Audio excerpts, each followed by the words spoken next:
नमस्कार, मैं हूं नंदिता कुडेशिया और आप देख रहे हैं डीएनपी इंडिया। गुरुवार को सुप्रीम कोर्ट ने सेडेशन लॉ यानी राजद्रोह विरोधी कानून को लेकर एक अहम टिप्पणी की और केंद्र सरकार से इस पर जवाब मांगा। कोर्ट ने इस कानून की संवैधानिक वैधता को चुनौती देने वाली एक याचिका पर गुरुवार यानी 15 जुलाई को सुनवाई की। सुप्रीम कोर्ट ने कहा कि ये अंग्रेजों के जमाने का कानून है। अंग्रेज स्वतंत्रता आंदोलन को दबाने के लिए इसका इस्तेमाल करते थे। ये कानून महात्मा गांधी, बाल गंगाधर तिलक जैसी हस्तियों की आवाज को दबाने के लिए इस्तेमाल किया जाता था।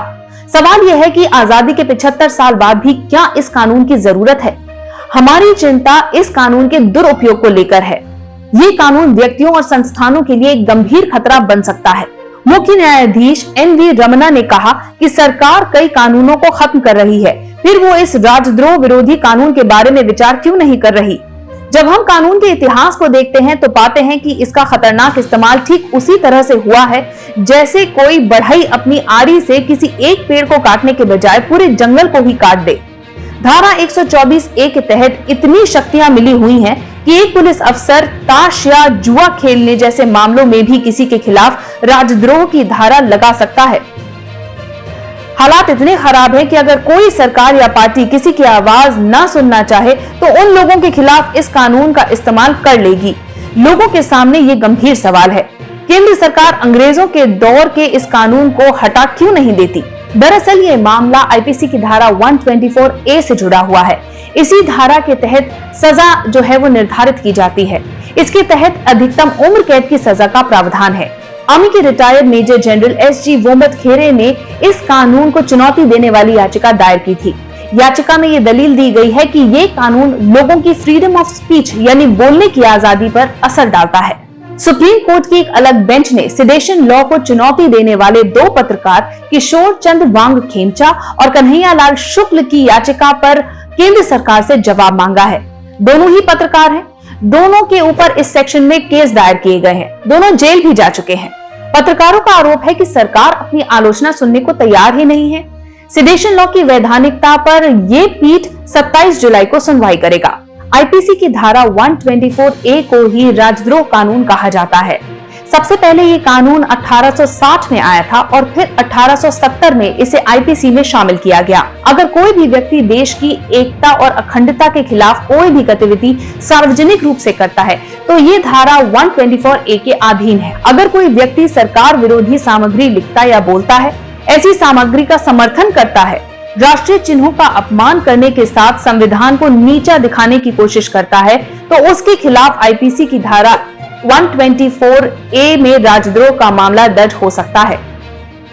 इन गतिविधियों में लेख लिखना, पोस्टर बनाना, कार्टून बनाना जैसे काम भी शामिल होते हैं। इस कानून के तहत दोषी पाए जाने पर किसी व्यक्ति को 3 साल से लेकर अधिकतम उम्र कैद तक की सजा का प्रावधान है। अहम बात यह है कि इन गतिविधियों से पैदा होने वाले खतरे को कैसे मापा जाए, ये धारा 124A में स्पष्ट नहीं किया गया है। चर्चित मामलों की बात की जाए तो मशहूर कार्टूनिस्ट असीम त्रिवेदी, हार्दिक पटेल, कन्हैया कुमार जैसे लोगों को इस कानून के तहत गिरफ्तार किया जा चुका है। देश की कानून व्यवस्था से जुड़ी रिसर्च करने वाली संस्था article14.com की इसी साल फरवरी में आई रिपोर्ट कहती है कि देश में 110 से लेकर 120 के बीच 11,000 लोगों के खिलाफ देशद्रोह के 816 केस दर्ज हुए। इनमें से 65% मामले 2014 के बाद दर्ज हुए हैं। 405 भारतीयों के खिलाफ नेताओं और सरकारों की आलोचना करने पर राजद्रोह के आरोप लगे। इनमें 96% केस 2014 के बाद रजिस्टर हुए हैं। इनमें भी 149 पर मोदी के खिलाफ गंभीर और आपत्तिजनक भाषा का इस्तेमाल करने का आरोप है। 144 केस उत्तर प्रदेश के मुख्यमंत्री योगी आदित्यनाथ की आलोचना करने के हैं। क्लाइमेट एक्टिविस्ट दिशा रवि, डॉक्टर कफील खान और शफूरा जरगर जैसे कई लोग इस मामले में गिरफ्तार किए जा चुके हैं। हाल ही में सीनियर जर्नलिस्ट विनोद दुआ पर इस मामले में सेडेशन के चार्जेस को सुप्रीम कोर्ट ने खारिज कर दिया था। तब कोर्ट ने कहा कि आम नागरिकों को अथॉरिटीज द्वारा उठाए गए कदमों की आलोचना करने का पूरा अधिकार है। फाउंडेशन फॉर मीडिया प्रोफेशनल्स ने याचिका दायर कर इस कानून को निरस्त करने की मांग की है। याचिकाकर्ता ने एक रिपोर्ट का हवाला दिया। इस रिपोर्ट में कहा गया है कि साल 2010 में सेडेशन लॉ से जुड़े हुए 10 मामले थे और 2020 में 67 पत्रकारों पर ये मामले दर्ज किए जा चुके हैं। एक प्रश्न के लिखित उत्तर में राज्यसभा में बताया गया कि साल 2020 में 70 मामले देशद्रोह के सामने आ चुके हैं। आपको जानकर आश्चर्य होगा कि देश के पहले प्रधानमंत्री जवाहरलाल नेहरू ने भी इसे बेहद आपत्तिजनक और अप्रिय कानून बताया था।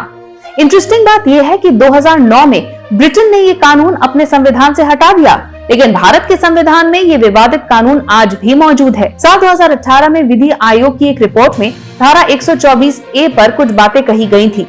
इस सुझाव में कहा गया था कि अगर कानून व्यवस्था की स्थिति बिगड़ने और सरकार को हिंसक या गैर कानूनी तरीके से हटाने की नीयत से कोई गतिविधि हो, तभी इस धारा का इस्तेमाल होना चाहिए। इसी तरह आईटी एक्ट की धारा 66A को निरस्त किए जाने के बावजूद अब तक इसके तहत मामले दर्ज किए जाने पर सुप्रीम कोर्ट ने आश्चर्य जताया। 24 मार्च 2015 को आईटी एक्ट की धारा 66A को सरकार ने असंवैधानिक और लोगों की अभिव्यक्ति की आजादी के खिलाफ बताया था और इसे रद्द कर दिया था। इसके बावजूद इस धारा के तहत देश में 1000 से ज्यादा मामले दर्ज हुए हैं और कुछ गिरफ्तारियां भी हुई हैं। 5 जुलाई 2021 को कोर्ट ने इस मामले को लेकर सरकार को जमकर लताड़ा। दरअसल इस धारा के तहत ऑनलाइन आपत्तिजनक कंटेंट शेयर करने पर पुलिस लोगों को गिरफ्तार कर सकती थी। कोर्ट ने कहा कि इस लॉ का दायरा स्पष्ट नहीं है। जो कंटेंट किसी एक व्यक्ति के लिए आपत्तिजनक है, जरूरी नहीं है दूसरे के लिए भी हो। इसीलिए इसका दायरा स्पष्ट किए जाने की जरूरत थी। कोर्ट का मानना था कि इससे लोगों की राइट टू इंफॉर्मेशन पर सीधे तौर पर असर पड़ता है। लोग अब इंटरनेट पे कंटेंट डालने से पहले डरेंगे। ऐसे में लोगों के राइट टू एक्सप्रेस को भी खतरा है। इन्हीं बातों को ध्यान में रखते हुए कोर्ट ने इसे असंवैधानिक करार देते हुए निरस्त कर दिया था और यही विवाद अब सेडेशन लॉ यानी राजद्रोह विरोधी कानून को लेकर भी हो रहा है। उम्मीद करते हैं इस रिपोर्ट में आपको पूरी जानकारी मिल गई हो। अपनी राय कमेंट सेक्शन में जरूर दीजिए और अब तक अगर आपने हमारा चैनल सब्सक्राइब नहीं किया है तो जल्द ही इसे सब्सक्राइब, लाइक और शेयर कीजिए। नमस्कार।